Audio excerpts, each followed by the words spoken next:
he joins us from Germany, but he hails from the United States. He's Kevin Trudeau. He really doesn't need any introduction.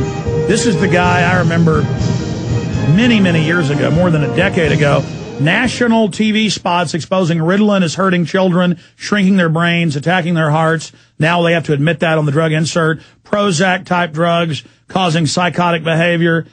I mean, this guy has really done so much good, putting out books on all the documented herbal, things that have been known to help the body for thousands of years. And he's in a landmark case right now in appeals court where they're trying to say he has no First Amendment. They're also saying that with the Hillary movie. That was in the Washington Post, saying, oh, no First Amendment.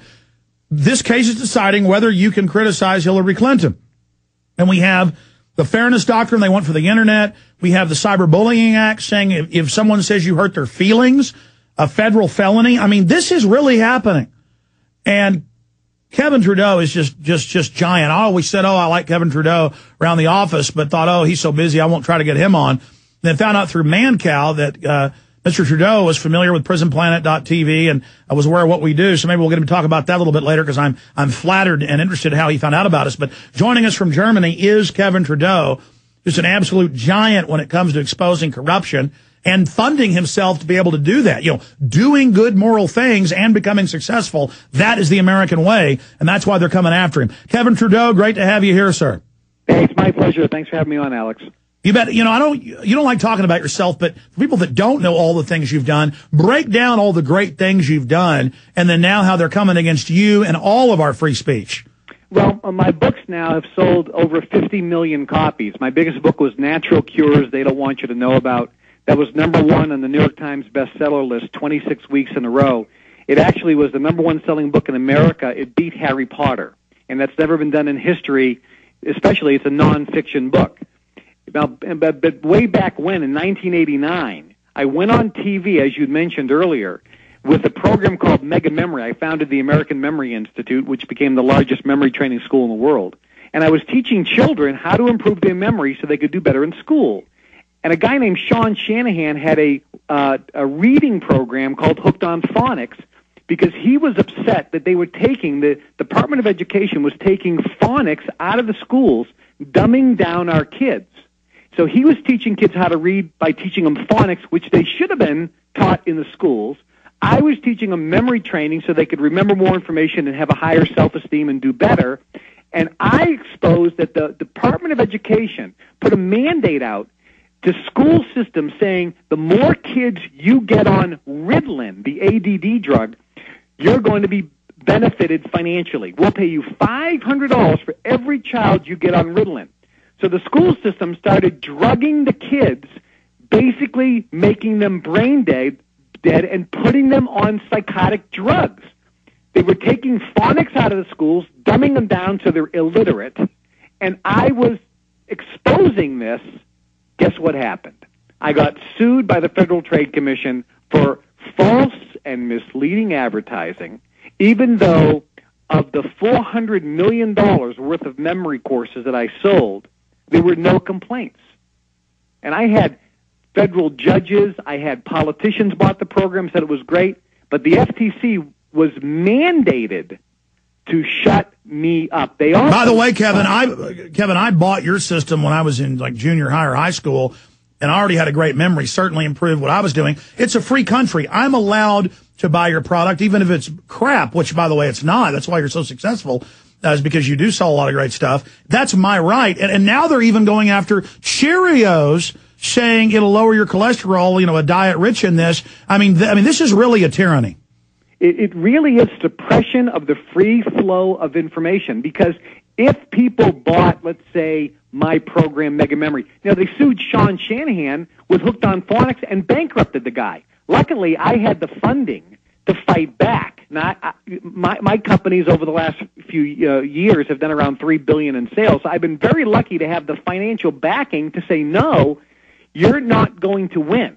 Now, we'll talk about the fact that I just got fined $37 million, which I'm fighting in the appeals court. Luckily, that didn't break me. It's not going to change my lifestyle, but I am, of course, fighting that in the appeals court. The bottom line is the federal government wants to suppress the free flow of information, and they do it by intimidation and scaring people to keep them quiet. They don't want people to know the truth about natural cures. They don't want them to know the truth about the dangers of psychotic drugs. They don't want them to know the truth about what's happening with the money supply. They don't want them to know the truth about the fact that the food supply in America is so depleted of nutritional value. I'll tell people, I'm in Europe right now. I know what an apple tastes like. I know what a cucumber tastes like. I know what a carrot tastes like. If you're living in America, you don't know what those things taste like anymore because the depletion of the soil in U.S.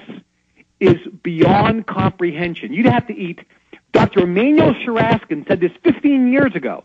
He said you'd have to eat 5 times as much food to get the same nutritional value than your grandparents did just 20 or 30 years ago. You know, Kevin Trudeau, I was just talking to the head of a farm and ranch organization last hour. The feds are openly saying they're going to shut down most of the family farms and ranches. And the big agribusiness, they're exempt from all this. They wrote it. And, you know, how dare you or somebody else put out a book or a video exposing them? I guess the feds will just sue you now. We were talking during the break. Can you specifically tell the listeners what you told me, that in this court case they're saying, and now in other court cases, that there is no First Amendment and that they're trying to set the precedent to literally fine or arrest people they don't like? Right. For 35 years, the Federal Trade Commission had a doctrine called the mirror image doctrine. And what it said is any person can write a book about anything, and that person can then talk about it and express their opinions. And if they do that, the Federal Trade Commission won't go after them for false and misleading advertising. Because of my book, my most recent book was called The Weight Loss Cure They Don't Want You to Know About, where I exposed a cure for obesity that was discovered in 1959 by Dr. Simeons, a British MD, and it has been suppressed all these years. And I wrote the book, sold millions of copies, hundreds of thousands of Americans did the program, found it to be easy, and virtually a cure for obesity. You lose the weight and it never comes back because Simeons found the cause of obesity. Well, when I wrote this book, I said in the book that the Federal Trade Commission and the FDA is designed to protect the profits of the major corporations. They're protecting lap band surgery, gastric bypass surgery, and this most horrible drug called Ally, which is just you have to wear diapers if you take it because you crap your pants. And if you take it, you'll lose 4 pounds every 6 months. It doesn't even do anything for weight loss, but the drug companies are making billions.